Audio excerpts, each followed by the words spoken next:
Did you know that heart disease is the #1 killer of women? I didn't, until it happened to me. All women need to know that cardiovascular disease is the #1 killer of women. Know your family history and talk to your doctor about heart disease. Awareness may make the difference between life and death.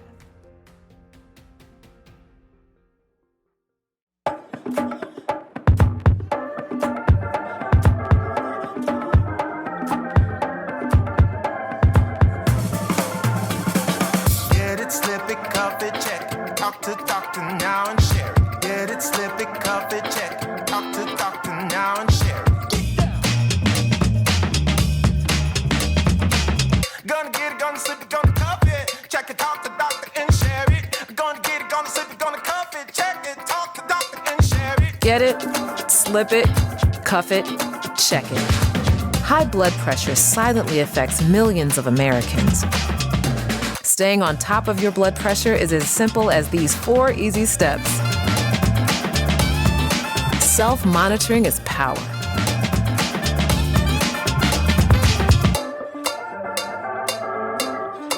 Visit manageyourbp.org to learn more.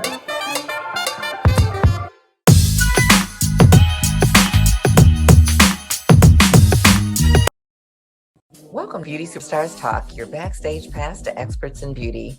My name is Mickey Wright, and each and every week I have the privilege to interview Black beauty bosses who are doing amazing things in the beauty industry. We give voice to their stories and celebrate their excellence while they drop nuggets to help all of us become better beauty pros and better entrepreneurs. More than a podcast, this is a movement to encourage Black excellence, entrepreneurship, to preserve our history, and to bring healing to the beauty industry.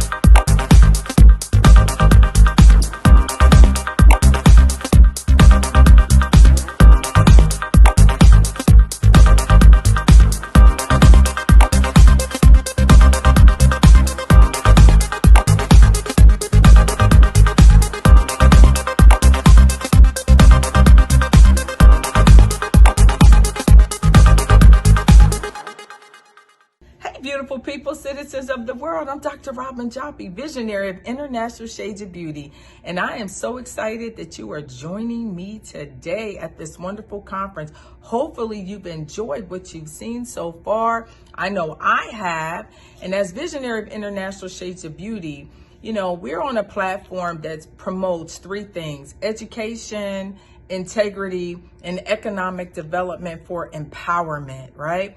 That's why we founded International Shades of Beauty back in 2019. We launched in Dubai, the United Arab Emirates. And let me tell you, we've had nothing but success after success after success.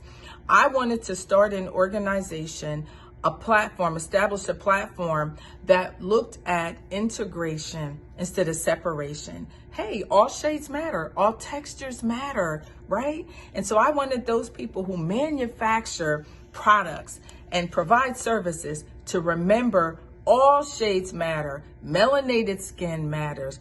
Curly, kinky hair matters. I don't even like to say kinky. Coiled hair, whatever your texture is, and God knows I will change this probably before the week is out. I love the fact that we can change. We can be curly, we can be straight, we can be natural, we can be chemically treated. Whatever it is that you want, you can do. That's the beauty of the industry. And so that's why International Shades of Beauty was established. There's a long story behind it, though, as to how I got to the point where it's like all shades matter. And it happened while I was on my way to Dubai, of all places, one of my favorite places in the world.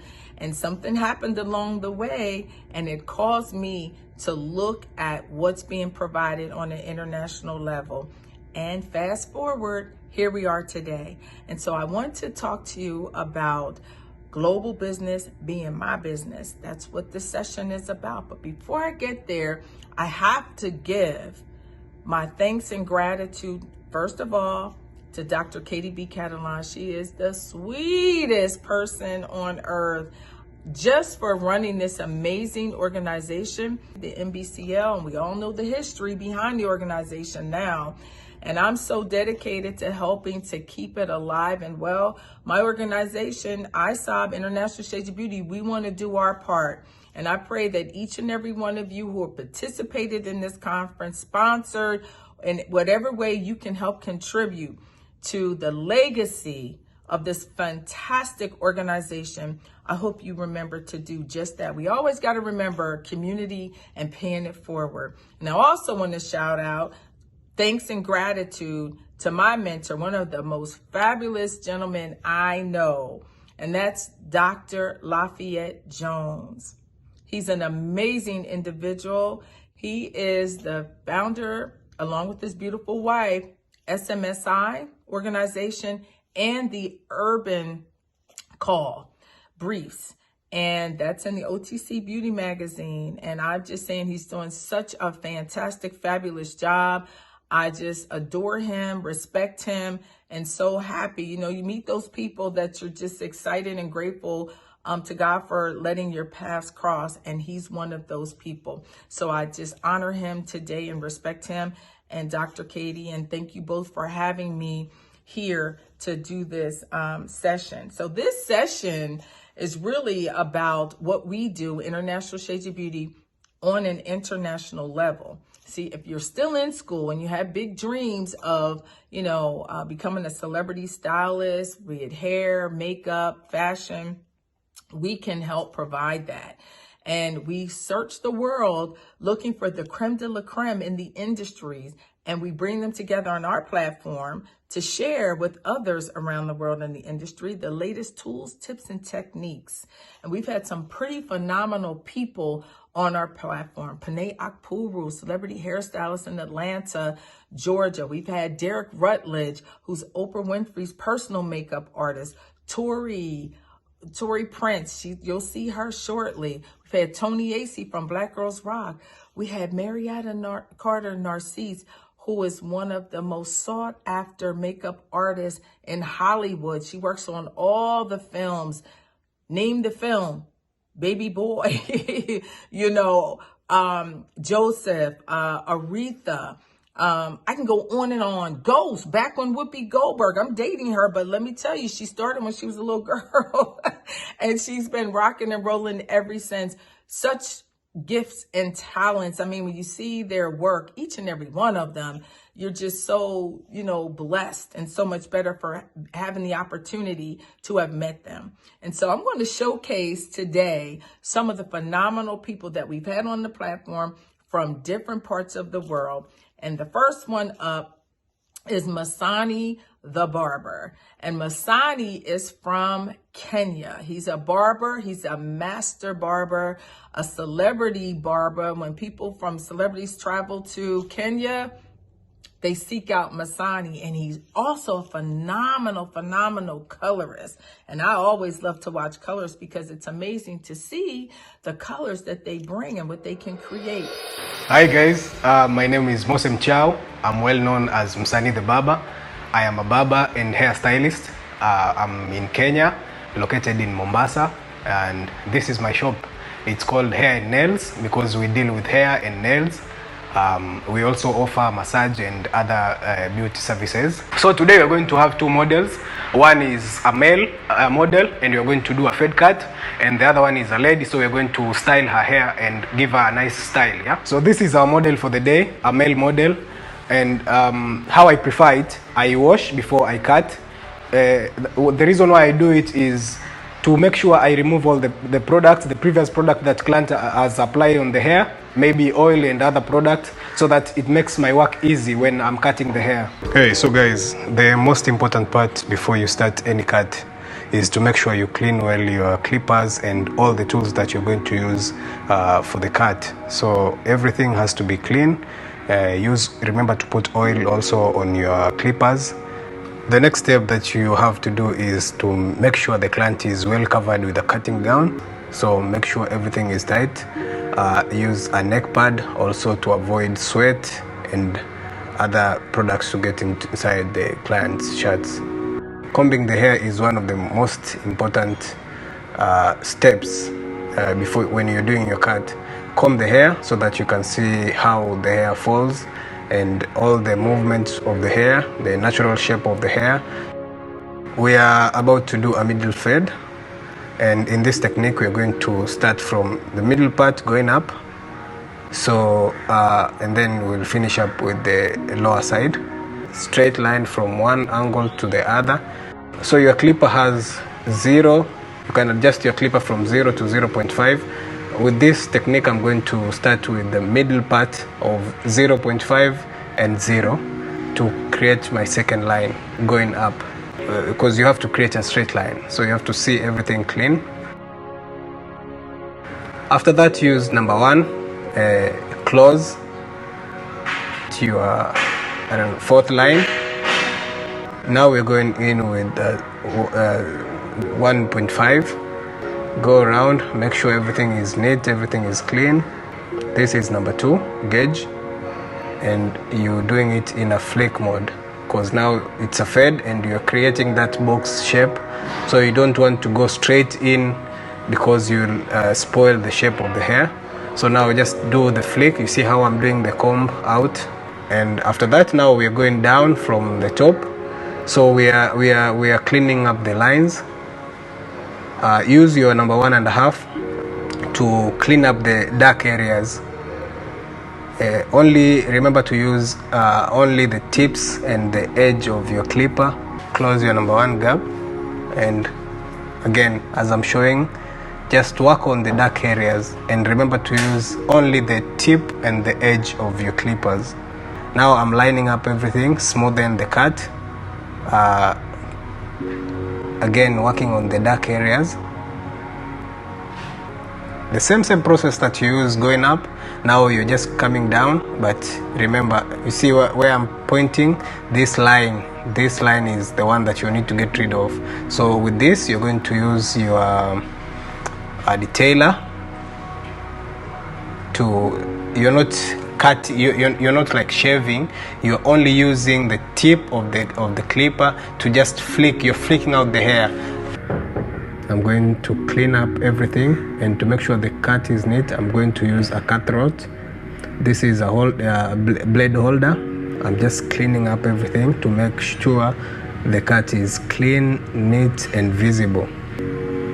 See what I'm doing? You have to go against the how the hair grows, because you want your hairline to last. The cut that you've done, you want it to last for some time. So when you're going against the hair, that's going to help that to just get that smooth fade down area, because it's the one that we've used to like create those dimensions and see where the dark spots are, and we've cleaned all those areas. Now we're going to remove this down part to create your fade, so you don't have to stay on one client for too long if you master this technique.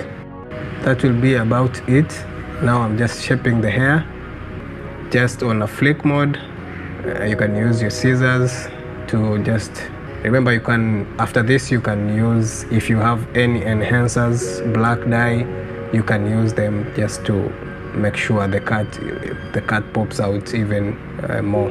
But that's about it. You see now how the fade looks. Everything is neat, everything is clean, and you have your middle fade. I like it. I don't know about you guys, but I really like this. Now we are going for the second model. It's a female model, and now what I'm going to demonstrate now is the difference between a male cut and a female cut. On a female model, your cuts should be soft, especially on the edges. If you're doing a detail work, it needs to be soft, not as hard as when you're working on a male client, and the vice versa. Now what I'm going to do now, I'm going to work on the cuts, but I'm going to do them in a soft way, so you'll see the difference. Yeah guys, welcome back. So we're going to attend to our next model. As we did on the first model, same things apply with the second model too. With this model, we are cutting the hair almost same level, not too short, maybe number 1 or number 1.5. And I'm starting with the number 2, going down to number 1.5. And you can see now the last pattern is already gone. And I'm also doing a bit of fading at the back just to give her hair a nice finishing, and also on the neck area. Now I'm using my holding spray. Remember to blow dry. Once you spray the spray, use blow dry to allow it and give it a maximum hold. It's a freestyle, so I'm going with the flow. And if it's making sense in my head, I'm going to do it. Let's just not overdo it. As you can see, we're creating patterns, nice curvy patterns. And also this model made a request that the design what we are doing, if it can extend to the sides. And that's what exactly I did.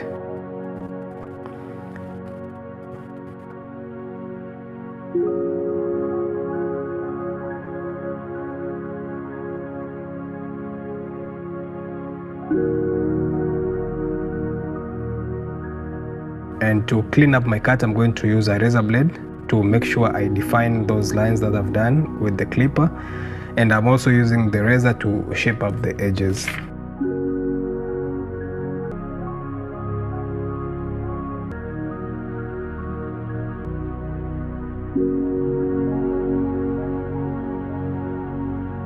One last thing, I'm defining this cut with a black dye just to give it that sharpy and nice finish cut, yeah, so that all the details can be seen.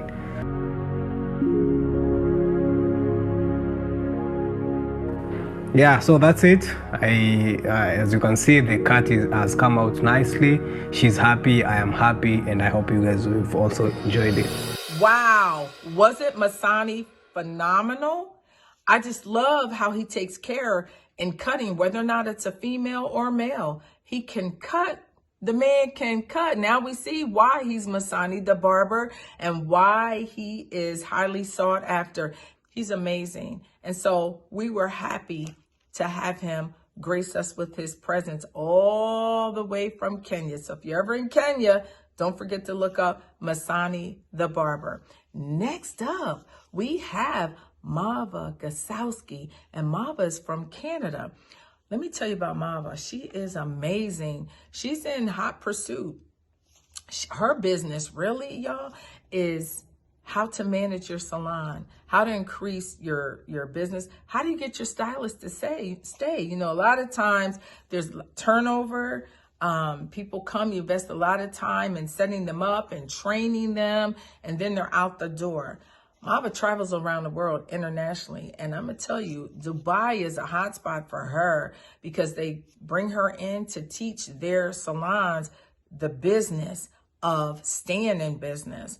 And I tell you, some of those salons there have up to 100, 200 people working in them, and they stay. Longevity is key. How do they do that? How does she do it? What's her techniques and what does she have to say? So here's a little bit from Mava to explain to you and to show you what she does. And we're just super excited to have her on the platform. Mava, do your thing, do your thing. We always say we're sisters from another mister. So here you go. Here's Mava Gasowski. Hello, everyone. My name is Mava Gasowski. I am an international best-selling author of a few books about women and empowering women and making sure that we understand that we as women have a place in the world and making sure that we know how to reign and be the queens of the world as well. So one of the books that I have written is called The Power of Why, because we need to understand why we're doing business. And the second one that I have written is called Women Win Against All Odds. I am a business trainer, an international business trainer, as well as a beauty consultant. With that, I mean, I go into big salons and I work with the managers and the owners to make sure that they give the best customer experience to the customers coming into the salon, as well as understand how to manage salons when it comes to dealing with customers, dealing with the people working there, as well as sometimes the on-training happening at the salon as well. I have been a consultant for salons in Dubai and Abu Dhabi, as well as Australia. So I'm a little bit all over the place. And with that, I wanted to bring to you something called the Five Senses Salon. As children, we were taught that five senses are quite important. taking that into consideration, sometimes as adults, we forget that 5 senses are a crucial element in dealing with salons and taking care of salons. So, like I said, my name is Malva Gasowski, and I'm going to talk about creating a 5 senses salon. We know that we have the sense of sight, we know that we have the sense of taste, the sense of hearing, the sense of touch, and the sense of smell. And no, it is not mind-blowing for you to just find out that we do have 5 senses, but quite often when we talk about managing our salons or making sure we give customers the service that they deserve, sometimes we forget that some of the senses that are quite important to make sure that they work together in harmony. And when they don't, this is where certain elements start falling apart. That is why creating a 5 senses salon is, in my opinion, the next level of making sure that our salon gives our customers the best service possible. The first one I would like you to take into account is the sense of sight. Everyone knows that when we do have the possibility to see, we glance at whatever is in front of us, salons being one of the things, and we make a decision. Is this a welcoming place? Is this a place where I should come in and feel at home? Or is it a place that maybe I should feel a little bit tensed? Even if we go to restaurants or passing by restaurants, we will see that some restaurants are high-end, other restaurants are fast food and more relaxed. The same happens when we talk about salons. So a lot of the times, the moment we try to open a salon, we realize that there are things like, for example, children areas. And this is an example of a salon in Abu Dhabi. Another one, we understand that this one looks completely different. And then another one, look at that. Just looking at these salons, we realize that they give off a different vibe. Now, at the very beginning, when we do introduce interior designers to the salons look amazing. Sometimes we forget that in order for these salons to look as amazing as they had done on the first day, a lot of upkeep is needed. Taking that into consideration, very often people forget, I'll stop sharing for just a sec. People forget that whenever we take into consideration the sense of sight and the sense of smell, we don't realize that when we get into the salon, it's not just the interior designing that catches our eye. We forget that over there in the corner, there is some dust or maybe some dirt. We don't realize that the moment we walk into the salon, if we have LED lights hitting people in the eyes, then they're not very happy with the way that they're feeling. But if we have a candlelight entrance, for example, or some dim lights to make people feel that they're walking into a very relaxed atmosphere, that is something that you really need to take into consideration when it comes to the site.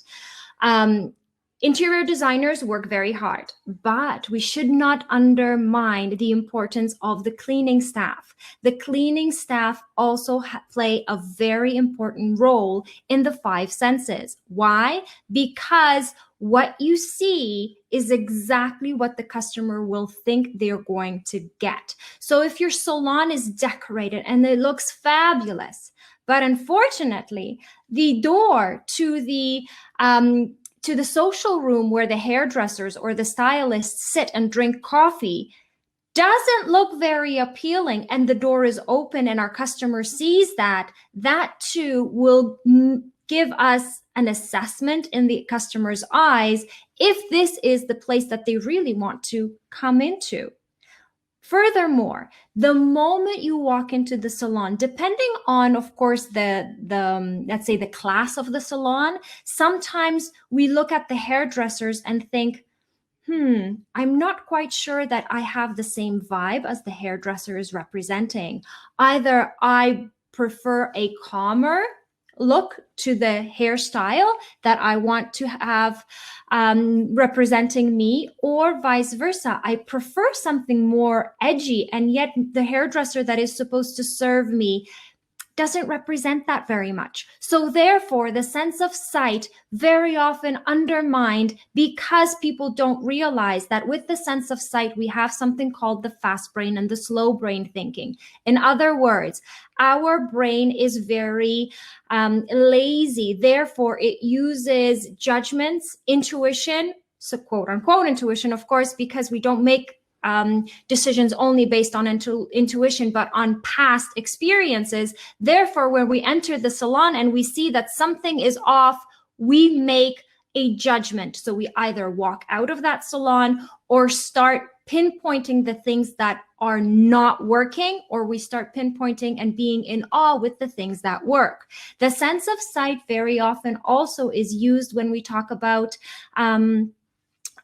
advertising, selling, or even upselling products inside the salon. So the display of the products ought to be in such a way for the customer to not only feel that they are welcome to look at all the products that are represented there, but also have the possibility to engage with them. And that is where other senses come into play.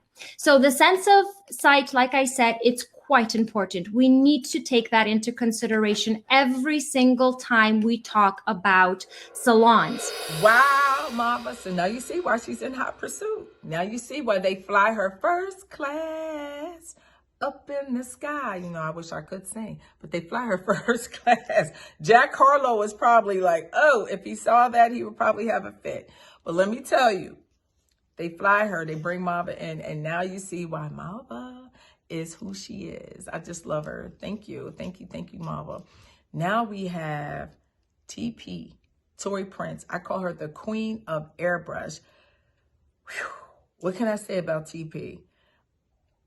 She has her own product line. She has skincare line. She's a chemist.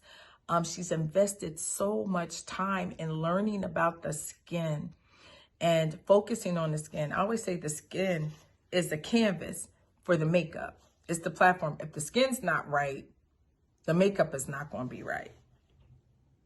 And so sometimes we just have to take time out to make sure that we're doing great skincare, have a great skincare regimen, as well as the right products for our skin type and our face, right? Color, all those things. You know, sometimes, you know, I'll just say this, back in the day, before we had all this makeup available, some of the makeup we had would make us look women.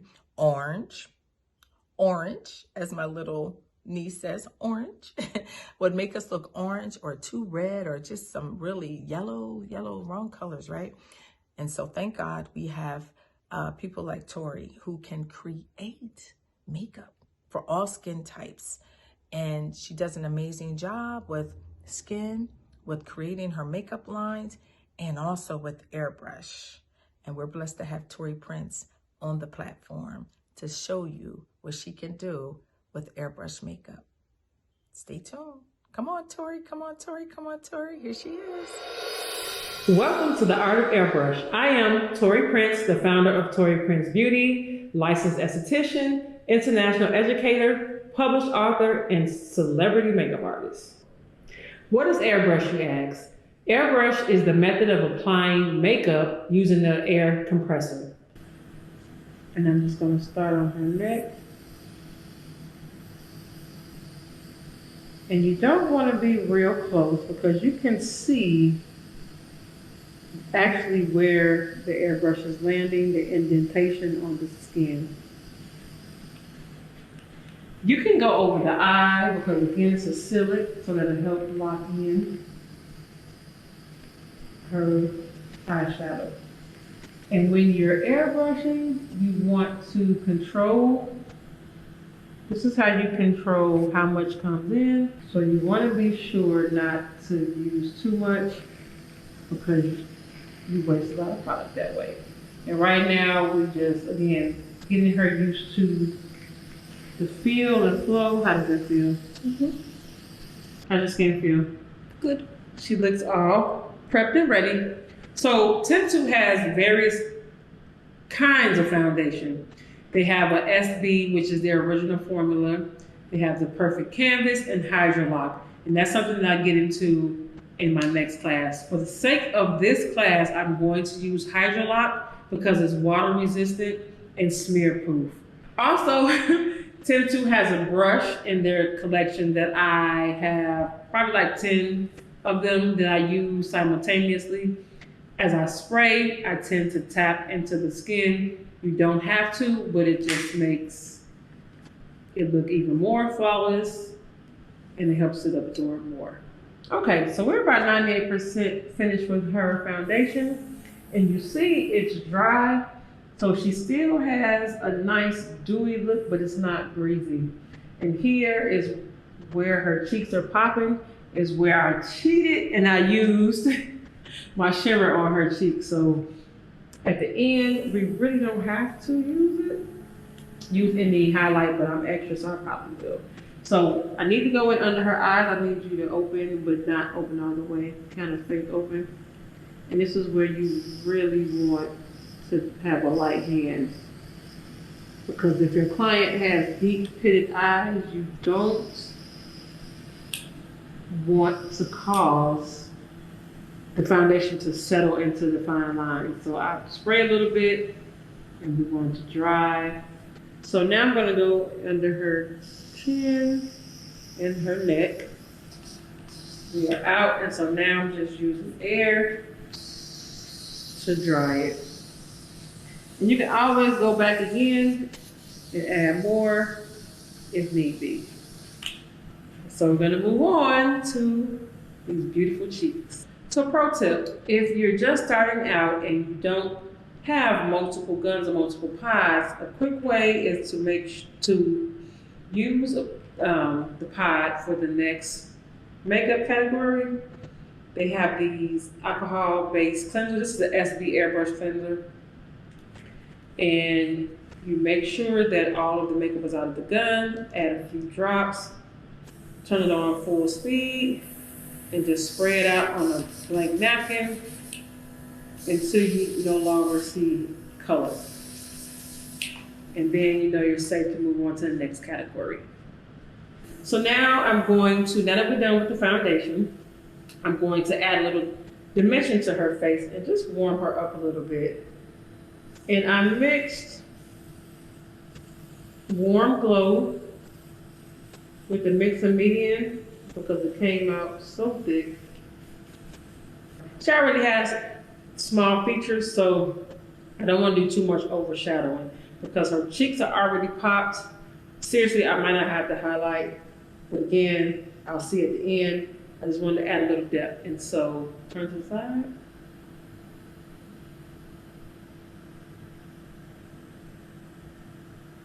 And then I'm going to do the other side. So now that the left side is done, I just want you to see the front view. Turn to the side. And so now we're going to start on this side. And work our way down. Now, if you're unsure where you should go on the client, if they don't have a pronounced cheek such as yours, you can ask them to go and do a fish face. Do a fish face for me. And so this is where you want that to be. And you don't take it all the way down here. You just want to stop right here. And don't worry, if you go too far down, too deep again, you can fix that with a highlighter, or you can go in with foundation just to go over it. It's so simple to fix. And that's another concept that we covered in the advanced class. As I said before, she already has the highlight on from the shimmer that I put under all of the airbrush. I did want to add a pop of color. And so I'm kind of torn between the Nude Pink and the True Blush. The True Blush is a universal color that looks great on everyone, but I love Nude Pink. And so if you're unsure, you can test it on the clients. So really with this one, again, not a lot. And you really want to be light because like I said, it is the pop of color. So you want to have I put 2 drops in. You want to have the client smile. Oh, and it's I don't know why it automatically goes so high. So you want to stand back and literally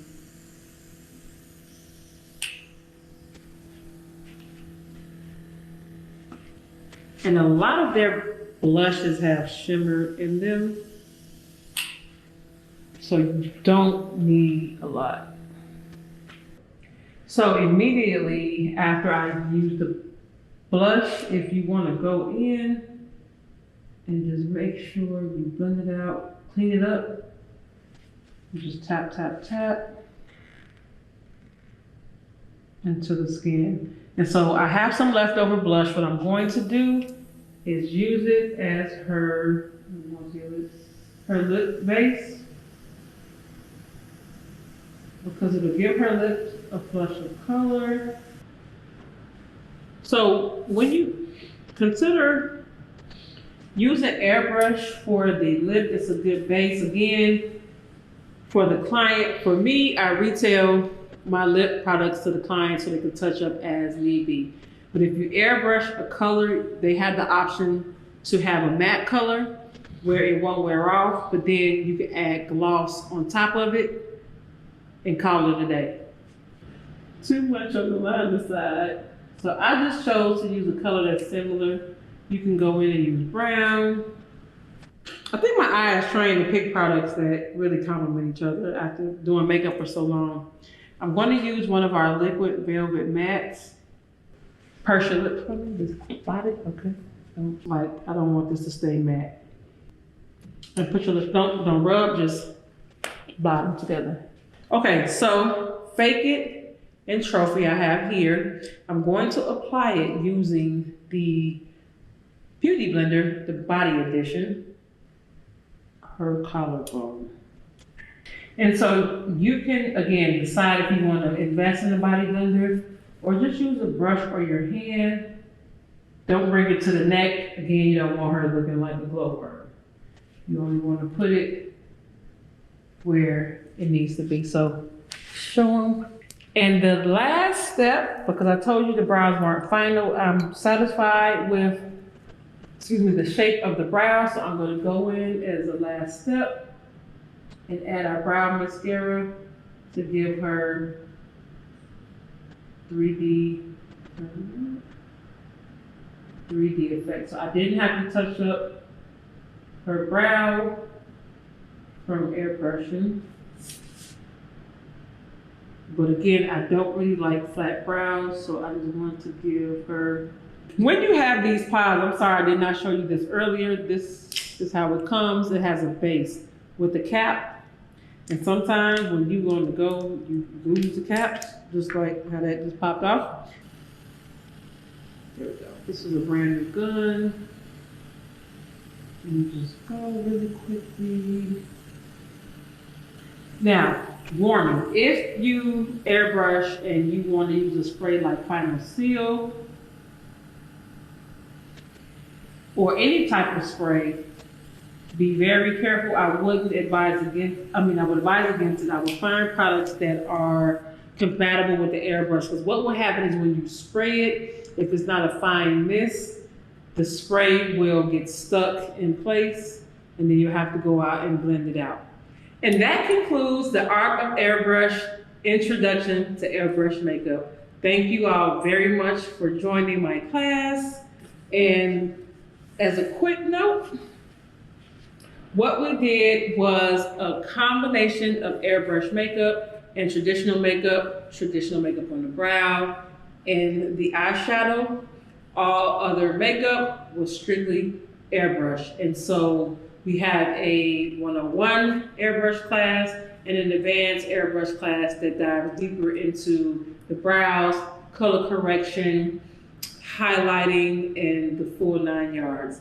All of the products used outside of Tintu were from my personal skincare collection as well as our makeup collection that is found on our website. Hold your hand out. Okay. Oh my, wasn't Tori incredible? Now you see why we call her the queen of airbrush. So if you're ever in the Chicago area, she's from Chicago, look up Tori. If you're out there for an event or you just want to bring her in to do an event for you and you need someone to demonstrate airbrush, or you're interested in learning more about airbrush makeup, you definitely, or the technique, I should say, because there is makeup specially for those, machines that they use, the tool, I should say, is the machine, the tool that they use, special makeup and special tool. You'll want to reach out to Tori. She does one-on-ones and she does consultations. So reach out to her. Next up is Dr. Dre, the one and only Dr. Dre, Andrene Ramsour.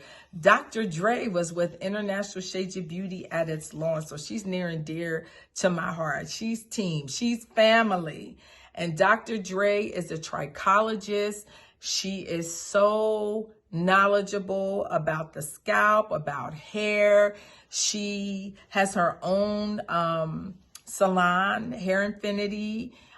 She's in Charlotte, North Carolina, and she's an author. She's an author of a book, and I'm so excited. I've been pushing her to get this book out, and here it is. I remember talking to her about the book in 2019 when we were in Dubai. Yes, she graced us with her presence in Dubai, and they still talk about Dr. Dre. And so you're going to see why Dr. Dre is the doctor, the hair doctor, for real, y'all, for real. And let me tell you this, she is a graduate of Dudley's Beauty College. So she's tied to that great blue with Dr. Dudley. And so here we go. Dr. Dre, take it away. Absolutely. Good afternoon. Good afternoon. Let me tell you something. I'm always so excited. I am so excited to be back on this platform. Again, I was here 2 years ago in Dubai, and now I have been listening to all these wonderful speakers. Oh my goodness, for the last 3 days. And I'm just super excited. I can't wait for the replay, Dr. Robin. But let me say, hello, I am Andrene Ramsour, better known in the industry as Dr. Dre. I'm a licensed cosmetologist, certified trichologist. I'm a certified instructor, as well as a board certified instructor for North Carolina. I live in Charlotte, North Carolina, but I'm originally from Winston-Salem, North Carolina. So, that's always home. I am the founder and CEO of All Follicles Matter, which is a platform that I felt was so important because with trichology and understanding about our follicles, everything matters with our follicles. Trichology in color, trichology in cutting, trichology in healthcare, trichology in nutrition. So All Follicles Matter will touch all aspects of the beauty industry. I'm also the co-director of Dudley Beauty Corp. I know you've heard so many different things over the past 3 days about this wonderful company that I was born and bred in, as well as I am the assistant director of education for the National Trichology Institute in Stockbridge, Georgia, who is up under the president of Miss Connie Judge. And last but not least, I am an international educator for the International Shades of Beauty, and I am more than excited. Today, we're going to talk about pandemic hair. Pandemic hair. We're going to talk about the top 5 scalp disorders, and we're going to talk about the social media influence of what's been going on in the social media during this pandemic that have caused a lot of these issues that we're going to talk about. We're going to talk about the systematic approach and possible solutions. Okay, let's see. All right, so some of the top 5 disorders that we're going to talk about. Wait a minute, I got something that popped up. I need to get off my screen and I'm trying to figure out how, sorry. It's something that's asking me a question. I don't know how to get it off. But anyway, I'm going to keep it moving, okay? So let's go back here. Sorry. We're going to talk about the top 5 disorders that I have seen during the pandemic.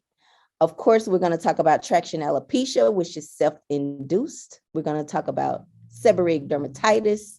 We're going to talk about the COVID-19 telogen effluvium. If you don't know what that is already, you will know today. We're going to talk about androgenetic alopecia as well as CCA or CCCA. I know you're like, what are those acronyms? So we're going to talk about that. Of course, we always talk about we're still in the middle of a pandemic. So COVID-19 is not over. We still have to make sure we're sanitizing, we're washing our hands, we're wearing our masks, and we are social distancing. So you do see, I know even though I'm in here by myself, this particular room, I keep my mask on because I'm actually at the school. So when I'm moving around, I make sure I always have my mask on, okay? All right, let's talk about some statistics. The subject of hair loss is becoming a taboo. Yes, yes, and yes. Nobody want to talk about it. Nobody want to talk about the facts. But statistics shows that there are over 200 million women, men, and children who are losing their hair on a daily basis. Now, I know on other things, you may have seen it says 100 million women, men, and children. But I guarantee you, especially during this pandemic, those numbers have increased. So we're going to talk about the facts, the fictions, and the possible reasons that this has become a worldwide pandemic.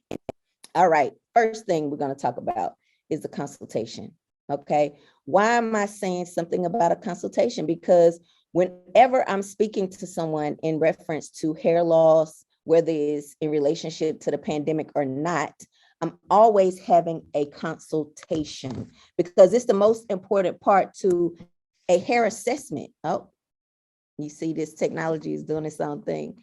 It's the most important part to an assessment with hair loss.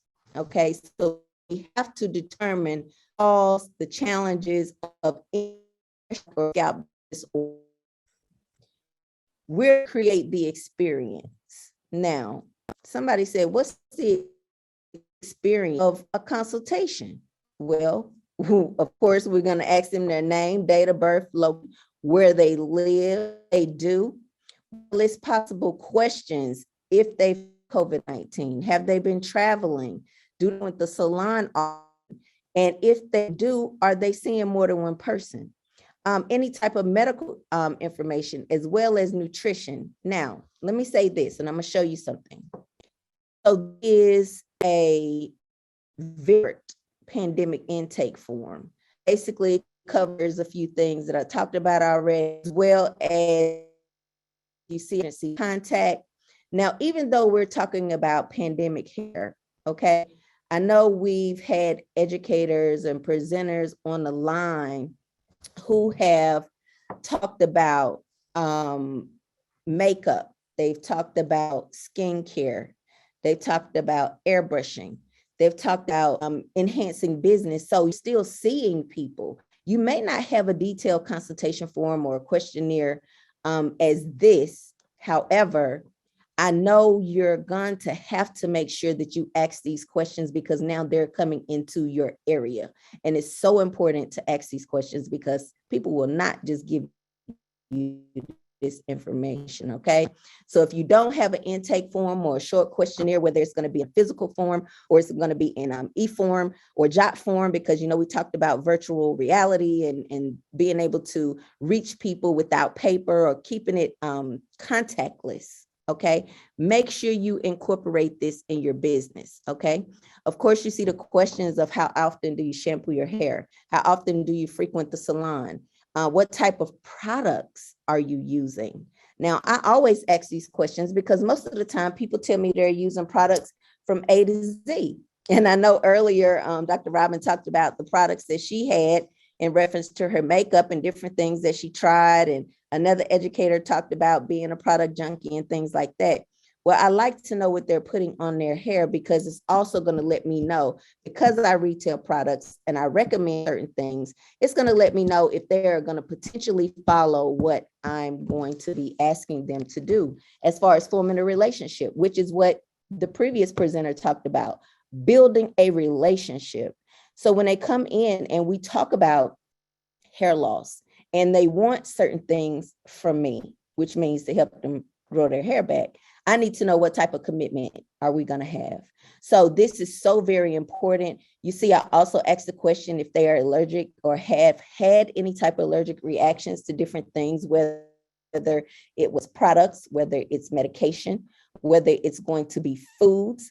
I like to know about any type of allergic reactions to ingredients, hair color, whatever it is that they're allergic to. I like to know what it is, because for me, everything that I use in the salon, I pretty much know the ingredients and what's in it. So if it's something that they're allergic to, then I know I have to take that out of the equation. All right. Oh my goodness. Let's talk about debunking the social media. Oh my goodness. Now, somebody earlier spoke about, I think it was Brandy. She said they are YouTube University graduates. We have lots of them that I see on a very, very frequent basis. So let's talk about the social media fix.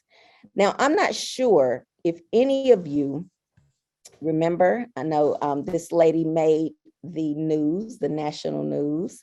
If you don't know who she is, I'll give you a little bit of background. I always call her Miss Jones. That's not her name. But Miss Jones was doing her hair at home, okay? She talked about how she was on social media. She was on YouTube. She was trying to make a ponytail, and she ran out of a product, okay? And the product that she ran out of was going to give her this slick effect that was going to hold her edges down really good. She ran out, so she grabbed something else that was at home that was created for arts and crafts. It was created for home, what do we do? Our home activities, our at-home things that we do, putting furniture together. It helps with auto repair. It helps stick anything together, almost like super glue, okay? Now, I already know without a shadow of a doubt, there's a disclaimer on this product, and it says, do not come in contact with the skin. Well, she put it on her hair as well as it got on her scalp. So when it was time for her to shampoo or remove this hair that she put in, or to, take it away, she wanted to just shampoo her hair. It showed where she put the shampoo on her hair and it did not budge. It did not budge. She tried everything. Acetone, which we use for nails. She went somewhere else and had somebody help her. It did not work. She went to the emergency room. They tried everything. It did not work. She made a video on social media, told everybody what she did. This is the picture. This is where I got it from. So of course I blocked her face out, but you can find it on YouTube. The product was called Gorilla Glue. So if you put in there Gorilla Glue hair, it's going to pop up so you can get the full story of what happened. But there was a surgeon that saw her story and reached out to her and came up with a mixture that him and his team was able to assist her in getting this product out of her hair. I hope you had just as much fun as I did. I hope you enjoyed the session. Global business is my business. Now you see why I say that. We meet people all over the world. We have met people and brought them to the platform from Australia, from Portugal. I was going to say Peru. Portugal. Peru's coming. Africa. Turkey. We've had people join us from the UAE, from the UK, from Canada, from all over. I can go on. And we are so excited about the future. So if you want to stay in touch with us, and perhaps one day you'll get to be on the platform. I hope so. I really hope so, because that's what we're here for. Follow us. Follow International Shades of Beauty on Instagram at Int Shades Beauty. That's Int, I-N-T, Shades Beauty. We can't wait to show you what we have in store. I'll tell you a little secret. Keep following us. Finland. We are on our way to Finland. So stay tuned. Follow us. Perhaps you might go to Finland with us. I don't know. But we have some great things coming. I'm so excited. And again, thank you for joining. Thank you, Dr. Katie. Thank you, Dr. Jones. Thank you, Mr. Dudley, for all that you have done in the hair and beauty industry. To all of you who joined today, I wish you well. I wish you peace. I wish you joy. And I wish you love, in beauty. Dr. Robin, have a great rest of your week.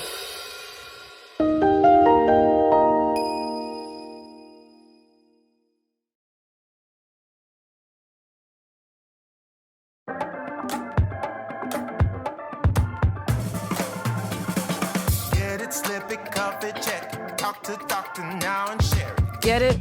Slip it, cuff it, check it. High blood pressure silently affects millions of Americans. Staying on top of your blood pressure is as simple as these 4 easy steps. Self-monitoring is power.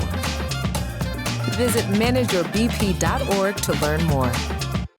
Every year, more women have strokes than men. Did you know that heart disease is the #1 killer of women?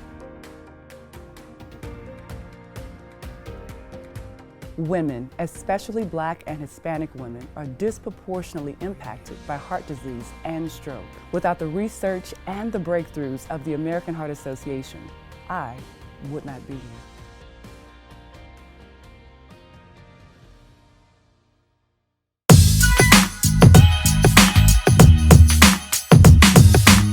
Hi, I'm Lafayette Jones, and I work with a company, Segmented Marketing Services, which is our parent company, and SMSI Urban Call Marketing and Urban Call Publications. Today I want to talk to you about some keys to marketing and promoting your business. If you're in this room or listening to this broadcast, you've already been thinking about starting a business or you already own a business. I've found in my 40 years of business experience that marketing your own business doesn't have to be rocket science. There's some practical ways you can market your products and services to clients.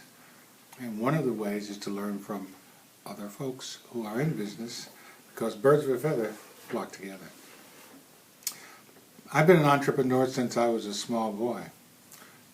My mother and father in Buffalo, New York owned a landscaping business, and I was the chief agent, cutting grass and shoveling snow and working at the county fair, and also selling flowers on the street corner.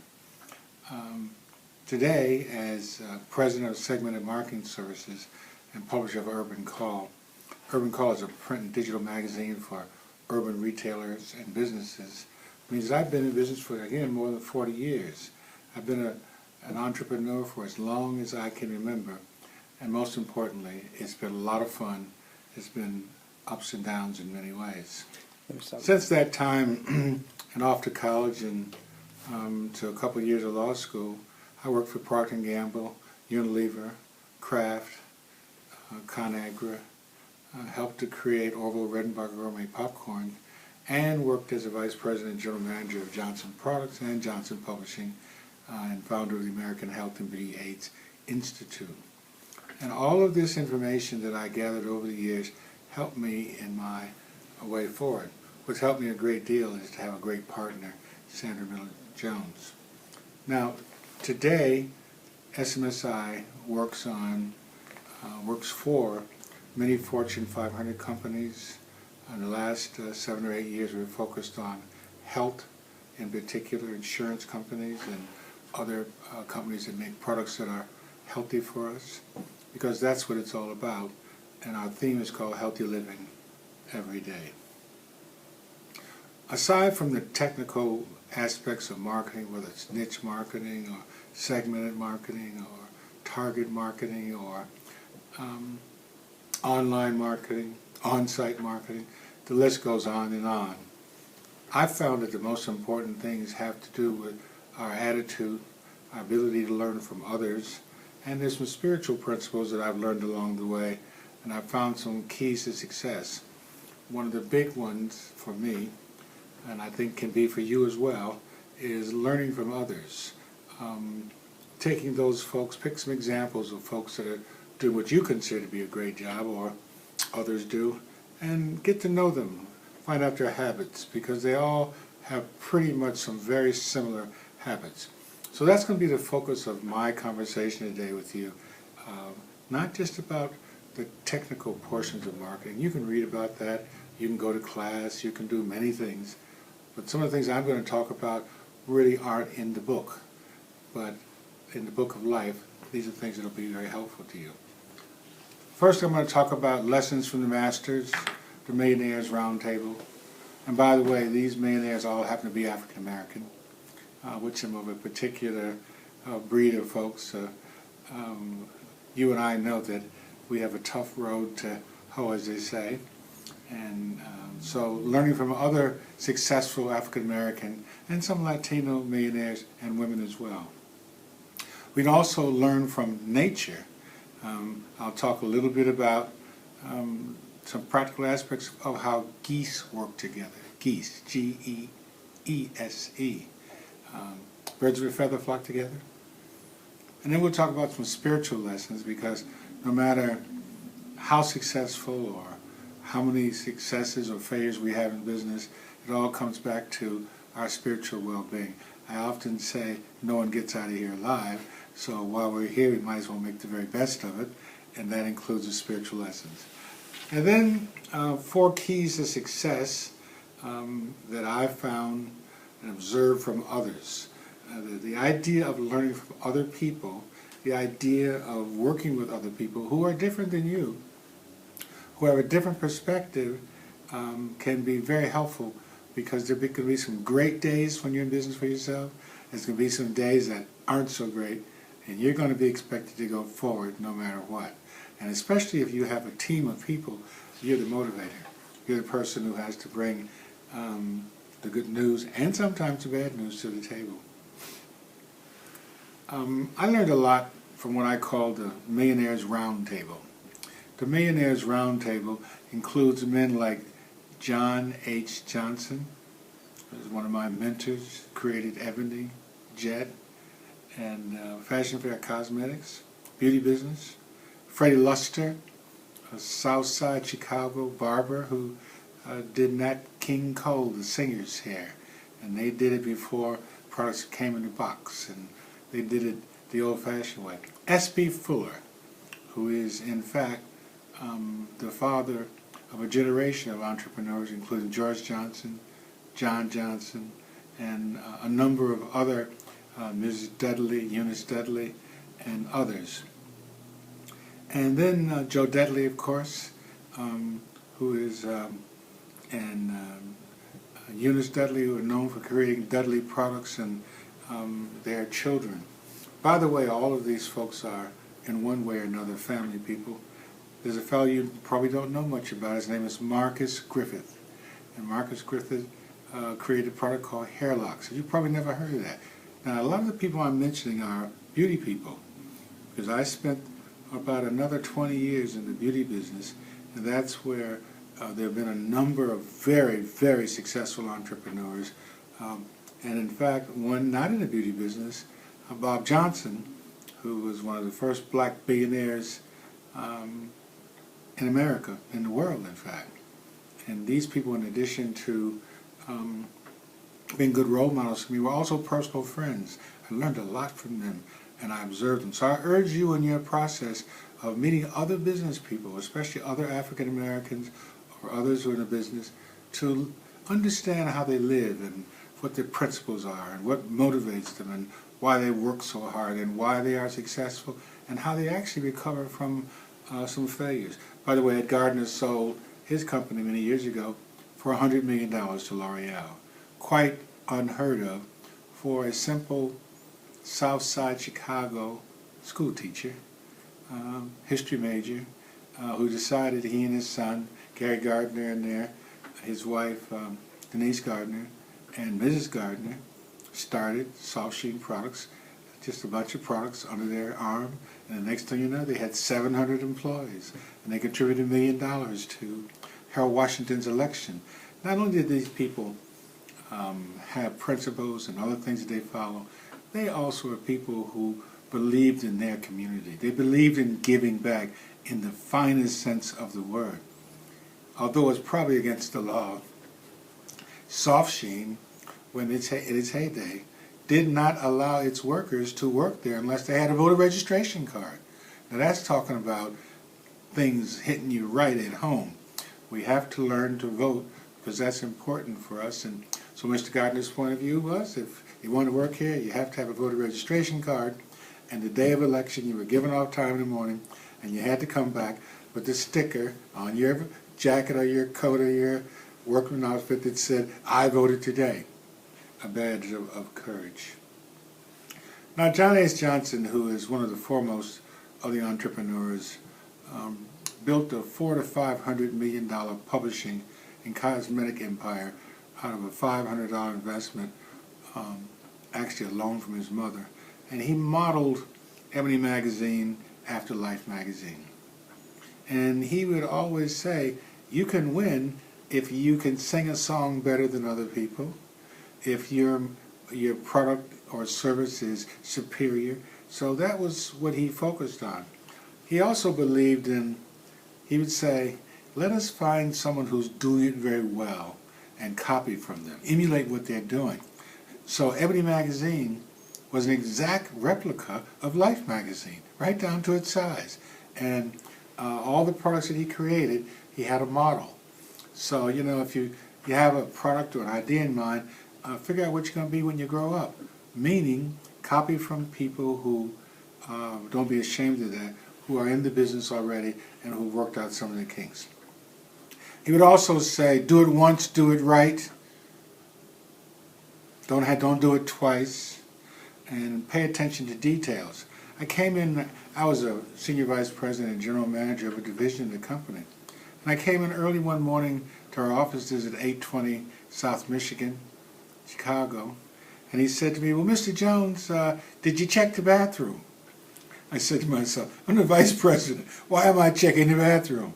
And he looked at me and he smiled. He says, I know what you're thinking. You want to know why a guy who makes as much money as you do is going to check the ladies' bathroom and the men's bathroom. And I said, yeah.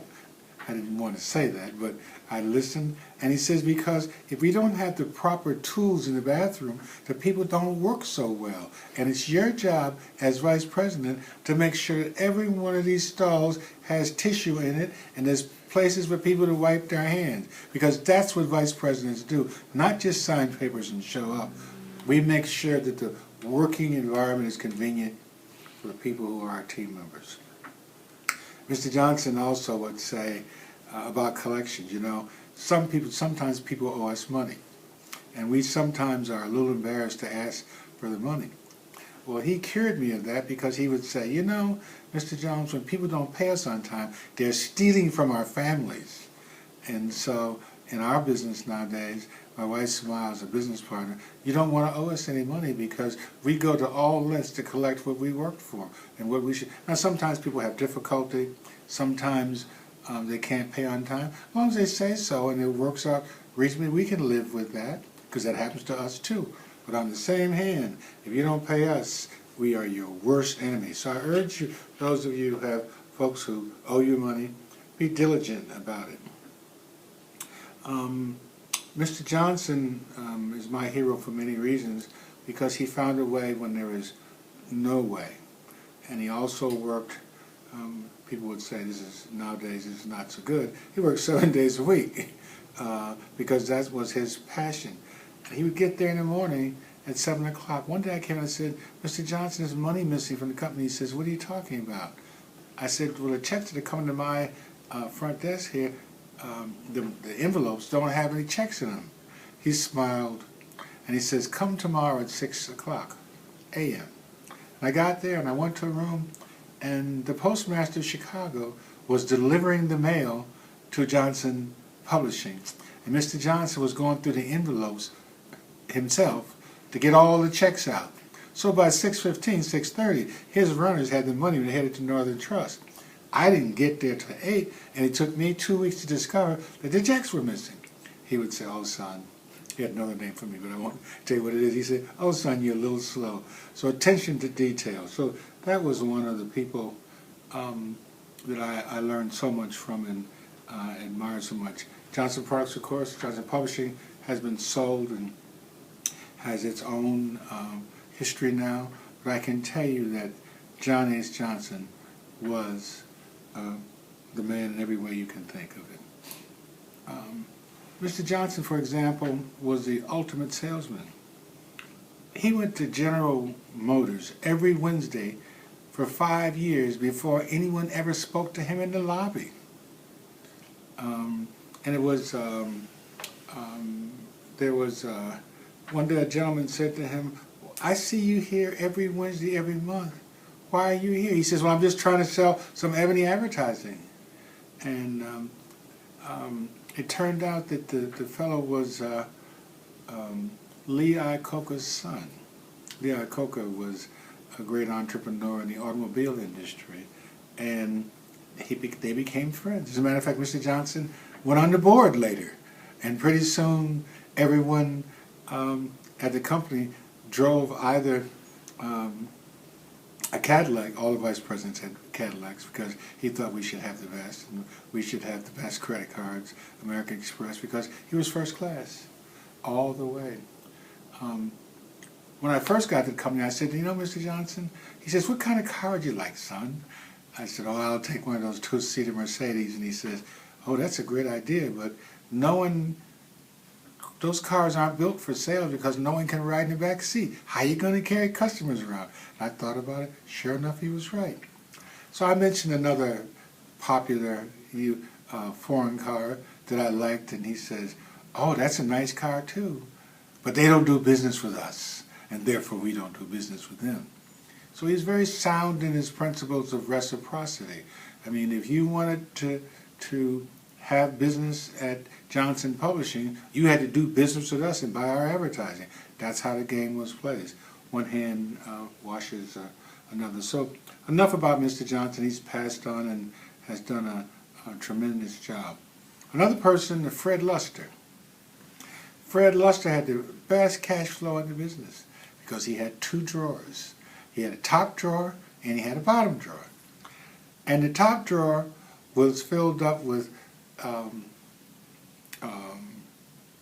bills that he was sending out, and the bottom drawer was those that came in.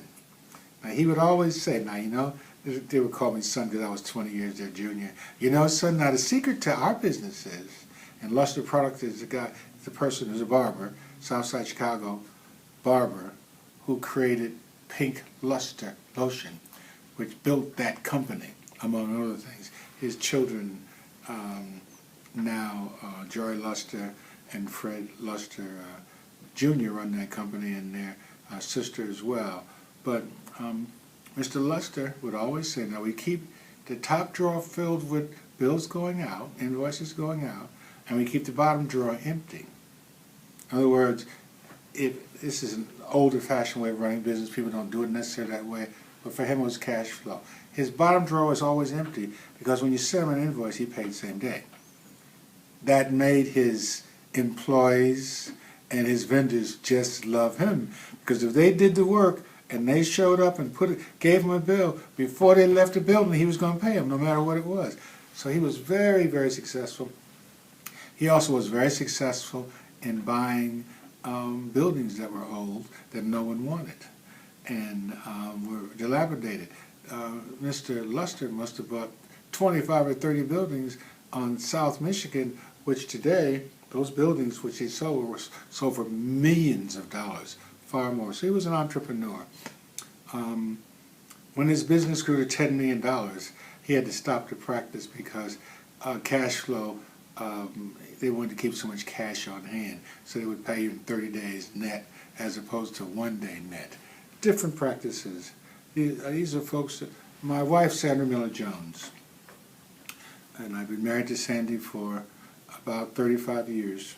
Sandy's an MBA from the Kellogg School of Business. Sandra Miller Jones is one of the first African Americans of any kind, women in particular, to graduate from Northwestern School, Kellogg School of Business.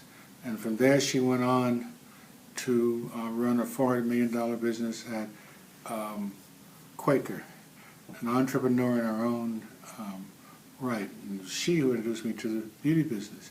She called me on the phone one day and she said, I hear that you are doing very well running Orville Redenbacher Gourmet Popcorn, and I was. But I've got something else that's a greater calling for you. I've said to her, well, who are you on the telephone? She says, I'm your future buddy. I laughed, and it was a great line. And she says, come on over to Chicago. I want you to meet some folks who really understand entrepreneurship and business. And I said, no, I don't think so. I'm living in Southern California. I just got a new convertible, you know, and I'm living at the beach large and having a great time. She says, well, that's nice. Get the ticket anyway. I flew to Chicago, and she introduced me to George Johnson. the kindest, most polite person I ever met. And who said to me, son, I need you to come work for me. You know, it's always the son thing. And here's what I'm prepared to do for you. And I took my breath away. First of all, I'd never met an African American with a telephone and a Rolls Royce. And this was in the late 70s. It brings a tear to my eye when I think about it. But he was a very kind man, and he showed me a vial of product that he and his team had created. George Johnson, by the way, was neither a businessman, a chemist, nor a salesman. He turned himself into all of those things. So one thing you'll find about entrepreneurs, they are just smart, period, and they can do many things. And Mr. Johnson was bringing people into his company when there were hardly any black MBAs, hardly any engineers, hardly any consultants. And so he would take people from other fields who had similar backgrounds and convert them into salespeople. Now there are a lot of people who worked at Johnson Products that didn't have college degrees, but who were magnificent salesmen because they were selling things in the street and were friends of his. Going back to Sandy, one of the great things that Sandy would often talk to me about is people buy and do business with people that they like. If they like you, you may have a product that may not be all that it's supposed to be, but at least they'll give you a chance to get it right. Or if you make a mistake, they're on your side. So people like to work with and do business with people who they like. So part of it is, I used to be a smart mouth. I used to might say anything. But as I got a little older and I learned from Sandy, learning how to treat all people with respect. That's part of marketing your company. You see, when you own a company and run a company, your reputation precedes you. I used to be known as Ming the Merciless, because if you didn't do it right, I was on your case. But that's because I came from a different school of training. I worked in general market companies where the going was tough, and if I didn't win, I would lose and be out of those companies. So when I got to work in minority-owned companies, I had to learn some softer, but as effective, new ways. Now, in the old days, if you were on my team and I had to terminate you, you'd be mad with me at the end of the session. Now, Sandy taught me how to simply say, we love you, we want you to be successful, time's not right for you, just doesn't fit here. And when the people would lose their job, they would leave with a smile. And that's the art of human exchange, which I learned from her. The other thing, too, is it's okay to be number two.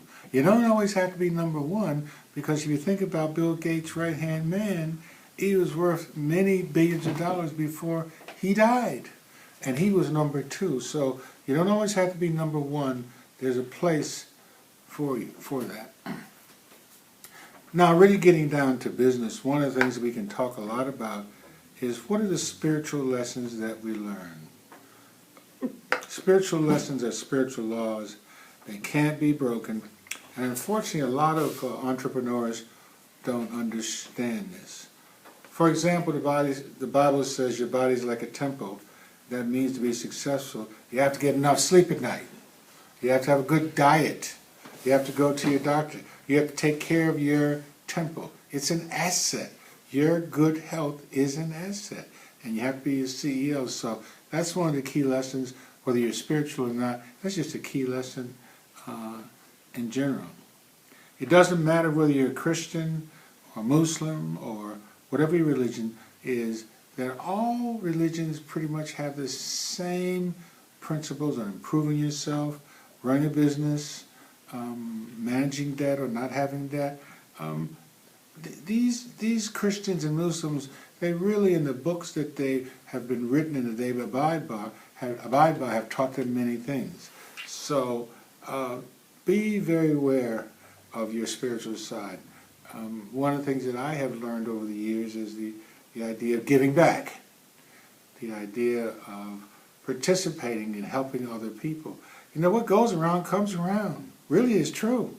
And I've had some people do some terribly nice things for me that I wasn't expecting and frankly really needed. But because for some reason or another they saw fit to send a blessing on to me as well. Now let's talk about my favorite people, the geese. Geese. Now you say, how could the geese be your favorite people? Kind of simple. See now, just think about this. As each goose flaps its wings, it creates uplifts for others behind it. There's 71% more flying range in a V formation than if flying alone. It's the simple spirit of drafting. You know how race cars draft, D-R-A-F-T, on one another to keep the wind velocity all even and going a certain way? Well, it's the same thing with geese. They fly better. Teamwork works if you work it. So people who have a common direction and a sense of purpose working together can get there more quickly if they learn to work together. Collaboration is the key to success. Whenever a goose flies out of formation, it feels drag and tries to get back into position. What's the lesson? It's harder to do something alone than when we're all working together. Now you say, I already knew that. Well, sometimes we forget, so these are just reminders. Another one is, when the lead goose gets tired, it rotates back into formation and another goose flies at the head. Renew. Renew. So knowing when to back off and let someone else be the leader of the team, particularly expertise. So the lesson is shared leadership and independence, interdependence give us each a chance to lead as well as an opportunity to rest. One of the things for certain I can tell you as an entrepreneur, you're going to get tired. You're going to need some help. You're going to need to not only be healthy, but sometimes there's more work, more often than not, than you can do. So you have to pace yourself. You have to use some common sense. What's the lesson? Encouragement is motivating. We need to make sure that all of our honking is encouraging and not discouraging. So with our team members, we need to encourage them. We need to teach them to be supportive of one another. Those are some of the key lessons. Now, also when a goose gets tired or wounded and falls back, another goose falls out and stays with it until it revives or dies. Okay? Then they catch up or join another flock. So when one of the geese or goose in the pack gets sick, falls behind, somebody stays back with them till either they get well or die. The Marines do the same principle, military, same operation. So the lesson is we all need help from time to time, and we should stand by our friends in difficult times. Many years ago I was in West Africa, and I came back with a case of malaria. I never knew what it felt like to get a goodwill card from the members of my church. Each one of those is like a drop of medicine to me. Somebody said, I sure hope, Mr. Jones, you get better, because I was hoping to get better too. The point I'm simply making here is we all need help from time to time, and we should stand by our friends in difficult times, because surely you will have difficult times at some point. I believe and have learned that there are pretty much 4 things that make you successful. Might be others, but these are the core. Faith in God. That probably was my last one, although I came from a very religious family. I grew to a point as a young man I got tired of going to church. Well, I'm back now for a number of years for a lot of good reasons. You won't be able to build a successful business or family if you don't put your faith and trust in a higher power, God, as someone called, if you're not grounded spiritually. And I don't believe anything will truly prosper unless you have that grounding. So faith in God is high on the list. One of the things that I had learned years ago was when I would go to church, I'd be terrified at 11 o'clock because I knew I didn't have Monday's payroll. I knew it was a big payroll. I'm not talking about nickels and dimes. And I might have had some of it, but I would say, oh, Lord, please, where am I going to get this from? So I learned to have faith that come Monday morning, I'd have it. And you know something? Sometimes the postman would show up just about 1 minute to 12, just before the checks had already been cut, but before we could really put them in the bank. So that's a little personal story, but good planning helps you have faith too. Confidence. If you don't have confidence in yourself and your product and your services, neither will your customers. The best pots and pans salesmen are the people who use those pots and pans themselves, because they can tell you the pros and cons of pan A and pan B, or product A or B or C. And I say that confidence is the key. I never met a great business person who had a service or a product that didn't talk about their product like it was the best thing since sliced bread. I mean, you'd say, well, where's the proof? Show me the research. Oh, a lot of them didn't have the research at all, but they believed that what they did was number one.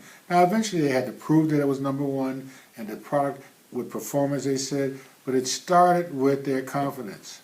My friend Cornell McBride, a military guy, a poor guy without a bathroom in his home until he was 21, went to the military and became a pharmacist. He tired of pushing pills, as he called it, and he invented a product called Stay Soft Pro, which we were talking about some successful role models, and those role models also included many women. Dr. Katie B. Catalon, who is head of the National Association of NBCL, National Beauty Culturalists League. And that's an organization of 8,000 women worldwide that are cosmetologists, estheticians, men too, barbers, and their professional group. This year, they're celebrating their 100th anniversary. Can you imagine an association lasting for 100 years?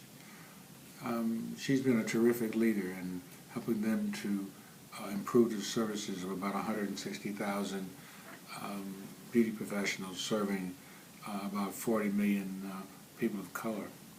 Madam C.J. Walker, Friends of Caruso, the great Caruso, the great Italian opera singer, living in New York State, was the first American female millionaire. You know, before 100 years before Oprah, and God bless Oprah's success. But Madam C.J. Walker is one of the people who gave back, and she was involved in the Niagara movement, which was a movement with Booker T. Washington in talking about freedom for black people. I think it's important to be a good entrepreneur. You have to know your history. You have to know what happened before, what's happening now, with some idea of what's going to happen a little bit to some degree in the future. But there are many, many leaders in this category.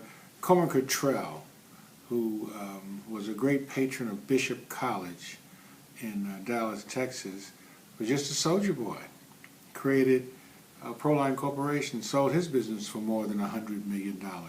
They used to have the jet waiting for him on the runway, asking him to sign the papers to turn over his company, which took him many years to do because he was a shrewd negotiator. But when I would come to Dallas, I lived in Chicago, LA, New York, Atlanta, and Dallas simultaneously. I lived in all those cities, flying from one city to another when I was head of the American Health and Beauty Aids Institute, which was the association of about 40 or 50 minority-owned companies in the beauty business. And Comer Cottrell and I'd come to see him. He says, well, don't come by the office. Let's wait till tonight and we'll go out together. Well, we'd go out together. You know what we were doing? Going to his car washes. He had 10 car washes, quarter car washes. And we'd go around with these buckets and collect these quarters. Now, by the end of the evening, we had 10 or 15 buckets of quarters. And he would say, you know, these quarters really count. And they did, because 4 quarters and $1. Now, if you get 10 or 15 buckets of that, you got a nice piece of money.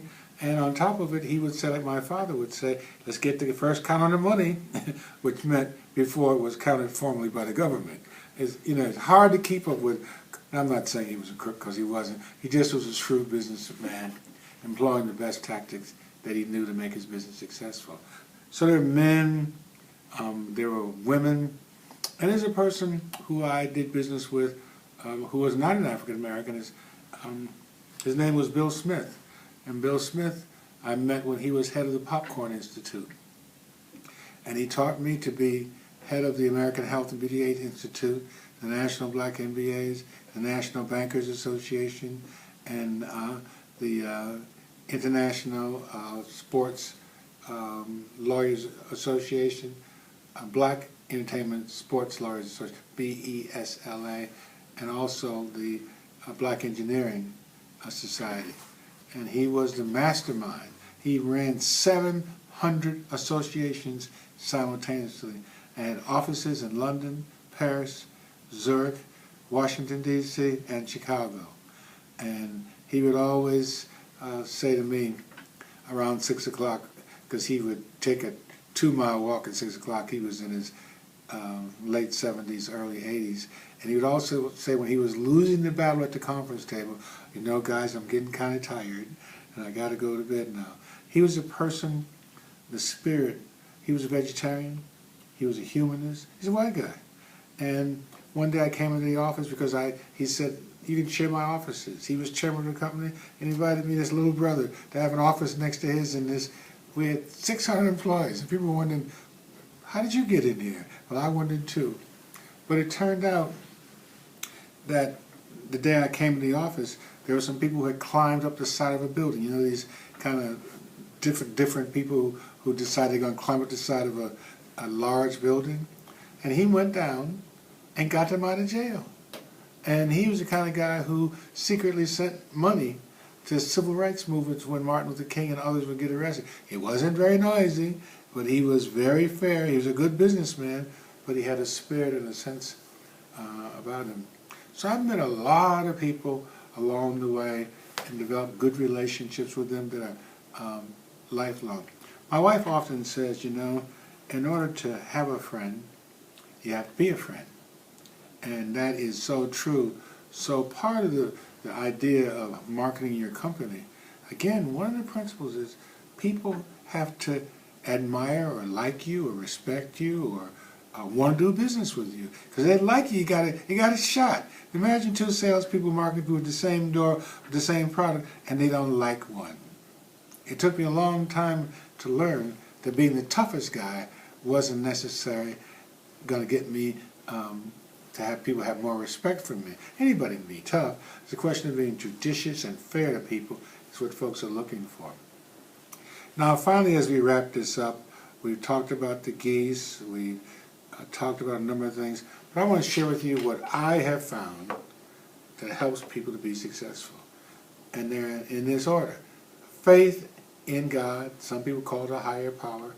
But the point is really simple, that when you have faith, that is the belief in things that are unforeseen, things that you don't necessarily know. If you're not grounded spiritually and you don't believe in anything, you're probably not going to prosper, because there are going to be hard times and good times and okay times, and you have to be built for the distance. Confidence is not just having confidence that you can do it, but confidence is the ability to say that you don't know something.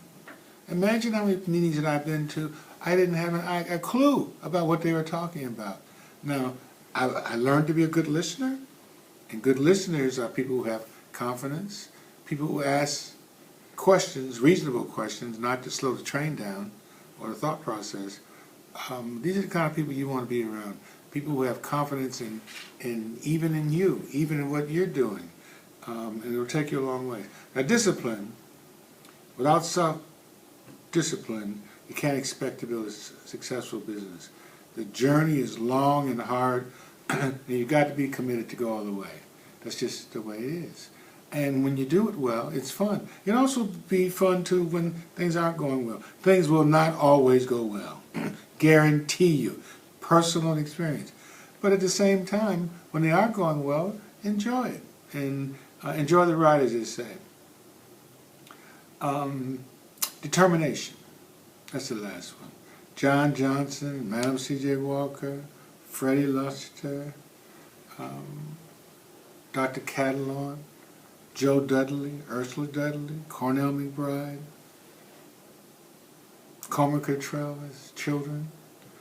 And the list goes on and on of these family, F-A-M-I-L-Y, of entrepreneurs. Usually they come in families. Entrepreneurship is taught in families and other. They've became millionaires. Being a millionaire is just a measurement of success, because many people have been millionaires many times and not millionaires many times. It's a roller coaster, up and down, but it's a ride, because they were determined to continue in the face of adversity. Imagine going to Detroit to sit in the General Motors building for 5 years every Wednesday, and he wasn't flying, he's going on a train, okay, from Chicago to Detroit, to have no one speak to you in the lobby. And finally someone says, John Johnson, John H. Johnson as he would say, someone said, well, why are you here? He says, I'm here to see the chairman. Does the chairman know? You know, the chairman doesn't know me. He didn't say. He says, he might, he might. And finally Lee Iacocca, son, went and got his father and said, there's a black guy down here in the lobby, and nobody knows why he's here. He says, well, bring him upstairs. He must be here for a reason, right? Who would do that? But he just kept forging ahead. And he forged ahead so long that he got on the board of directors. Lee Iacocca became one of his best friends, because Lee Iacocca knew what other people know. If a guy can build a $400 million business starting with $500 just because he's black, must be something special about him. The same thing with a guy who you probably heard of, Robert Johnson, Bob Johnson, another nice human being. Here's a guy who's sitting in a Senate meeting. He's working for a senator, an aide.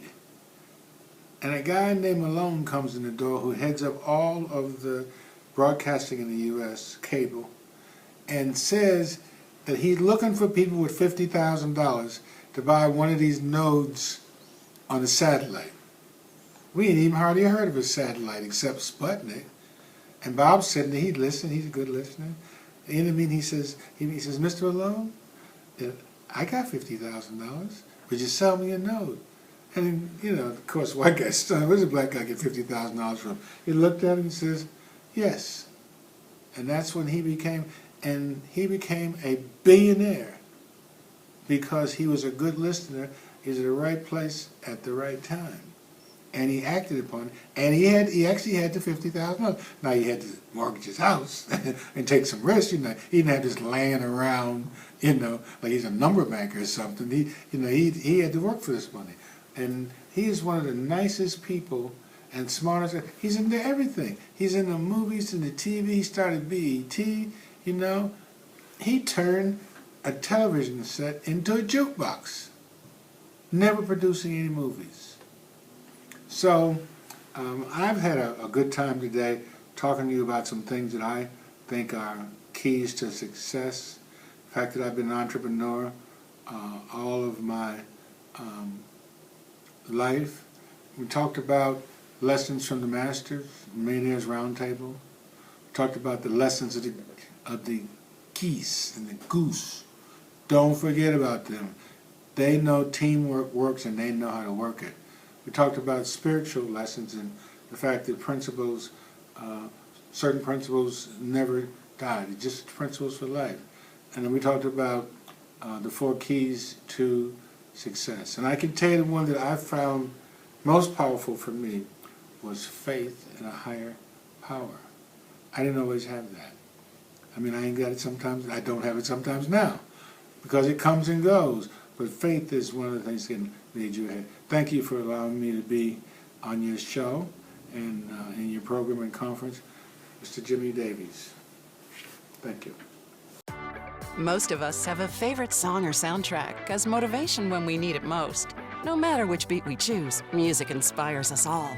Tuning into ourselves with mellow musical interludes, remixing our routines to push a little harder, grooving on healthier meal choices, even staying on beat with our blood pressure numbers and CPR training. Join us and get moving today for a healthier tomorrow.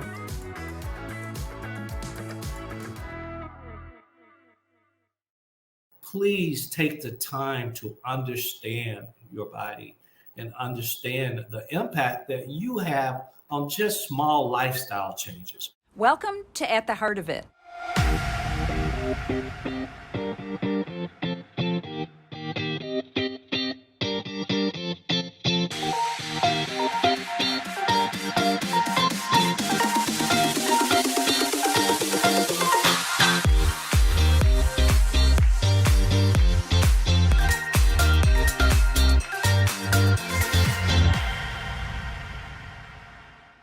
Welcome to At the Heart of It. I'm Nancy Brown, CEO of the American Heart Association.